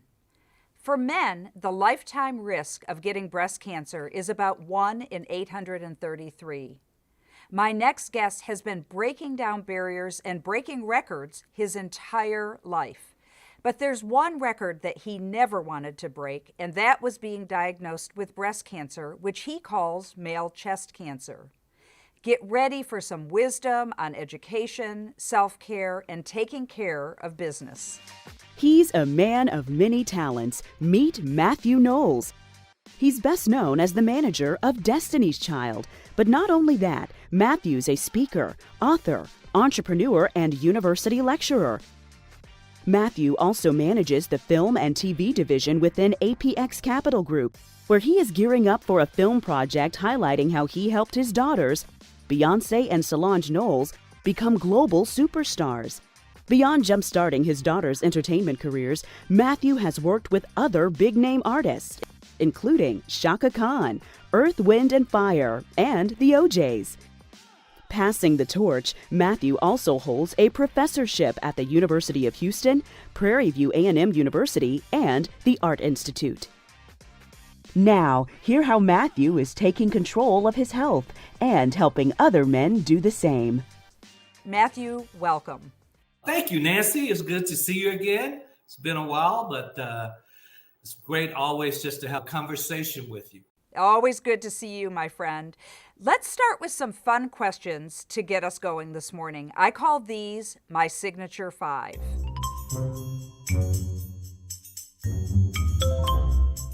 What is the last show you watched or streamed? The last show I watched or streamed was Blackish. Ah, good one. How about the last great meal you had? Last night, just vegetables, grilled, delicious. I knew you were going to... My wife's become a great cook from the pandemic, by the way. Oh, good. It sounds like you're eating healthy, so that's good too. What was your first job? My first job would have been, because I worked so many as a kid, at Goodyear Tire and Rubber Plant, my freshman and sophomore year of college. All right. How about the last book you read? I'm reading this book right now called Why Solange Matters. Ah. Yeah. That's a good one. Yeah, we know you have a vested interest in that one. That's good. What is your superpower? Well, I don't think I have a superpower.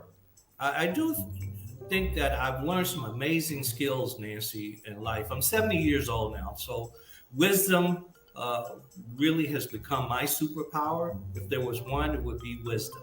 Yeah, that's a good one. And you are wise. I remember the first day I met you, probably almost 20 years ago, when you became involved in our Power to End Stroke movement, and you and I instantly hit it off. And what I know about you over all these years is that you're an author, you're a professor, you are a lecturer, a motivational speaker, a music executive, an artist manager. You are a fighter and a cancer survivor. And I probably could come up with more words if I had more time to think of them. But these words sum up the life and career of Matthew Knowles. Help our listeners get to know you. You know, I'm very proud of my upbringing. I grew up in a small town in Gaston, Alabama. Parents weren't rich. Actually, grew up on a dirt road until I was about 12, 13 years old. But my parents gave me a lot of life lessons, and they were entrepreneurs. I have 3 generations of entrepreneurs in our family. So entrepreneurship was a life lesson that they gave. My father, one word explained him: kind. And so my parents were gentle, kind people, and I learned a lot of giving back from them. Kind is a great word. I think all of us would love to be thought of as kind. Tell us about your work when you were selling medical equipment, because I think that really helps us segue into some of the health-related discussion I'd love to have today. Yeah, I mean, in college, science was not my thing. I think I got a D plus in biology.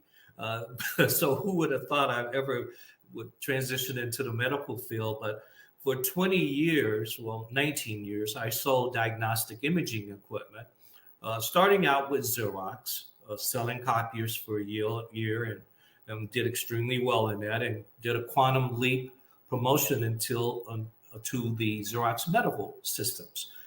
Ironically, the product that I sold the knowledge that I learned came to save my life. I sold Zero Radiography, which in the 80s was a leading modality for breast cancer detection, and was fortunate to be the top salesperson worldwide 3 out of 4 years, and then went on to work with Philips to sell MRI, CT scanners, and finished my career with Johnson & Johnson as a neurosurgical specialist. Yeah.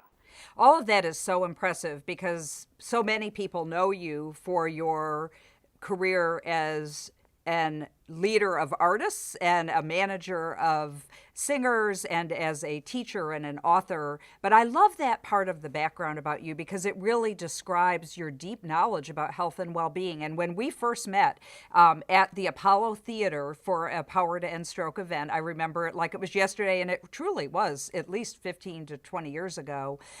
You and I hit it off instantly because you started talking about the responsibility you felt you had to help other men understand their risk factors for heart disease, stroke, elevated blood pressure. And so when I got a call from you 2 years ago, you shared with me that you had been diagnosed with breast cancer, and I was very honored to have the opportunity to work together with you on a plan for you to share this news with the world. Tell us how you're doing now. And more importantly, what was it like to tell this story? Well, first of all, I don't know if you know, Nancy, you were one of my, I think you were call number 2. Yeah. When I found out that I had male chest cancer, breast cancer. Because I wanted to build this team. I wanted to understand more. And it's been a real life lesson for me. Who would ever thought when we were in New York, in Harlem, at the Apollo, that one day, and I'm giving a check and giving a presentation, that one day I would be a patient as well. Who would have ever thought that at Xerox Medical Systems, when I was a top salesperson, that one day of class, because there was a lot of training, and we talked about male breast cancer, and we talked about the symptoms of male breast cancer. Who would have ever thought that one day would impact my life like it has? Because knowing and having information about heart disease and about cancer is very critical. I've learned a tremendous amount about both over the last 2.5 years. Now I'm running up on 3 years coming up in July, knock on wood. But what I found out with BRCA2 is that I have a greater risk factor in having prostate, pancreatic, melanoma cancers, as well as breast cancer. So it's, again, about getting knowledge and sharing that information. Most folks thought that once I got cancer, I wanted to share, but that's always been in my DNA to give back in this area. No question. And again, that's how we first met, is you were on a mission to help men understand that elevated blood pressure could lead to stroke, could lead to heart disease. And now you're on this mission to educate others about your experience, which I think is such an incredibly brave thing for you to do. Tell us what your message is. What do you want other men and their loved ones to know? Well, my first message would be understand the genetics of all of this. And there's many tests out there that you can get genetic testing. Understand both cardiovascular genetic testing as well as cancer. And once you get that information, for me, it was a lifestyle change. You know, I had to work on my weight. You know, obesity is not a good thing for either cardiovascular or cancer. I didn't smoke, thankfully, so that wasn't an issue. I had to change my diet. I used to eat a lot of fatty foods, hypertension, high blood pressure, and stress, all related, especially in the Black community and with Black men. And when I research and I look at the mortality rate of Black men in America, we lead in every category, Nancy, percentage-wise. The only category we don't lead in the highest mortality rate is breast cancer and suicide rates. Yeah. Other than that, Black men lead percentage-wise in every category.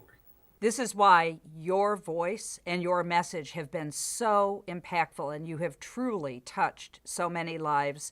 And recently, you lent that influential voice to increasing awareness about COVID-19 vaccination use among those living in medically under-resourced communities. Tell us about the barriers you see, what solutions are available, and why did you focus on this? Well, for a number of reasons. And we partnered with an organization that came up with an idea called Flex Checks. And those who got vaccinated. But when you look at poverty, which stems from lack of education, there is a rumbling effect in our lives. You find someone with lack of education, there's poverty, then you find their living conditions are not what the average is. And then you look at their health and wellness and early detection and having a physician for the family. So this education becomes so important in America because it controls every aspect of our life, even how we think about racism and sexism. All of that is based on education and income. And you can't have an income if you don't have education. Yeah, so true. And of course, without education, one doesn't recognize perhaps the ways that healthcare can be accessed, the importance of things like vaccination, screening for risk factors, all of the things that I know that you stand for. And the world is very lucky to have you as an advocate on all of these issues. Education, I know, is so important in your life. And, you know, we've talked about skills being transferable. You transitioned from being the top salesman in corporate America to being a music executive to being an educator and an influencer. How are you using all of those skills in your life today? And tell us about why transformations are important in our own lives. I believe that each and every one of us at some point of our lives are defining moments. For me to get into the music industry really stemmed from a medical case I was having at a hospital, and a neurosurgeon called me to his office and told me my instruments cost too much. And that was a defining moment because I knew I was no longer passionate about what I was doing. And then I went into the music field. That moment that I heard that I had cancer.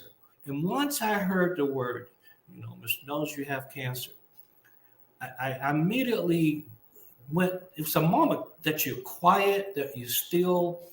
And I thought about what was on the back of that card, which was pray not for a life free from trouble, pray for triumph over trouble. For what you and I call adversity, God, the universe, whatever name you use, calls opportunity. So I view me being diagnosed with cancer and becoming a cancer survivor as an opportunity to share on my platform to others the importance of health and wellness, the importance of early detection. I'm fortunate, I'm stage 1A. I was stage 1A. I only have to take, a pill. I'm very grateful, very fortunate, because what we don't also understand is when we look at cancer, for example, it ties into heart stress, because once you're taking chemo and some of the other medicine, it affects your heart. So there's a tie-in there to all of this. There sure is. And of course, in addition to genetics, which can cause cardiovascular diseases, cancer, stroke, the risk factors for heart disease and cancer are very similar. And as you said, the drugs used in cardio-oncology, the cardiovascular effects of oncology treatments, it's all related, but all very centered on the person. And I love that statement that you just read, because life is about triumphing over the challenges that we face. Now, what's the best advice you have received, and who gave that advice to you? Well, the best advice that I've ever received was really when I was a kid. My parents would always instill in me that I could do whatever I dreamed I could do, and to never stop dreaming. I believe that those who get the opportunity to really live their passion, that thing that excites them, Nancy, I get excited. Even today, knowing that you and I were going to have this conversation, I was really excited. Passion is so, so critical that we live our passion, whatever that is, because what coexists with passion are work ethics. And that's why you see these people uber successful, work so hard at it, but they're having fun because they're doing what they love. And so that's would, for me, be learning to live your passion, because then you never work a day in your life. Such great advice. Changing gears, Matthew, what would surprise people to know about you, and what do you do for fun? Well, I answer that backwards. For fun, my wife and I have now been married 10 years, amazing woman. My best friend, we live in Orange County here in California, and we get to see mountains and waters. And now at this point in my life, in this season of my life, I stopped to smell the roses. I never used to look at flowers or trees or the beauty of walking a mountain or a trail. I never, ever did that. Never. And so those are the things now that are important, that I get to share that with the person that I really, really love. And that's my wife. That's wonderful. And, taking time to appreciate the environment around us is wonderful. And I'm glad you're smelling the flowers and enjoying healthy walks with your beautiful wife. Health challenges often lead to a new perspective. And I think you've already talked a little bit about some of the perspective changes for you, whether it's eating healthier, focusing on your weight, enjoying every moment of your life. Do you have any words of wisdom you'd like to leave with our audience today? Well, again, the thing that I think is just very, very important is that we understand early detection. You find it early, you have a different outcome. And so that means that we have to understand those risk factors that are out there for women getting mammograms, for others of us making sure that we keep up with our our blood pressure. It's about really paying attention to those areas, especially as we get older. Our bodies change, and it's about knowledge again. That's what I would want to leave with people is, please take the time to understand your body and understand the impact that you have on just small lifestyle changes. We exercise, we don't have to.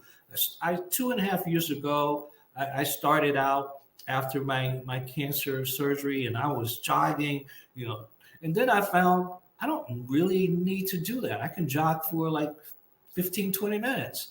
And so sometimes we just need to get the information that we need on healthy living.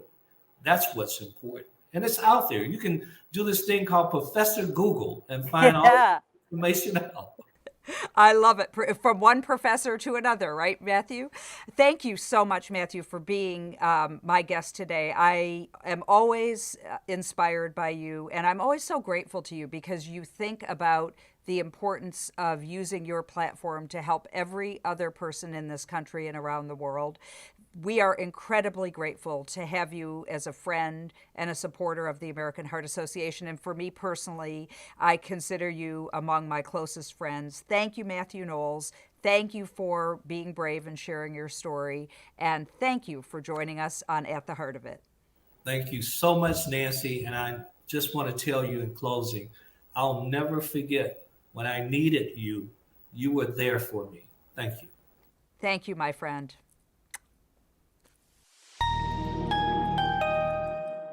Matthew Knowles is an incredible human being, and every time I speak with him, I learn something new. Today, what I think about is his focus on defining moments in our life that give us a chance to maybe reframe how we're approaching our lives, what we do with our lives, and how we think about the opportunities in front of us. Matthew spoke about several defining moments in his life, whether it was back when he was selling healthcare equipment or when he was diagnosed with breast cancer.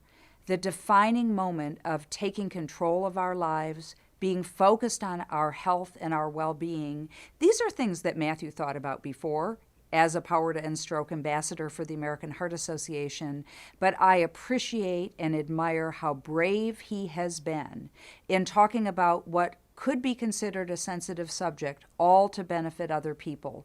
So if we can each take away from Matthew Knowles the importance of focusing on ourselves, using every day as a day of joy and a day to enjoy our surroundings, to get our screenings, to eat healthy, to get exercise, I think we can all thank Matthew Knowles for reminding us of that importance.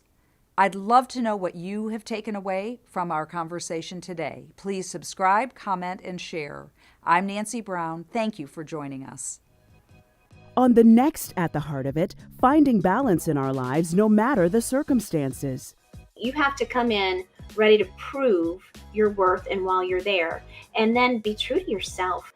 Learn how sports journalist Jen Hale found the strength to advocate for her well-being. Next At the Heart of It.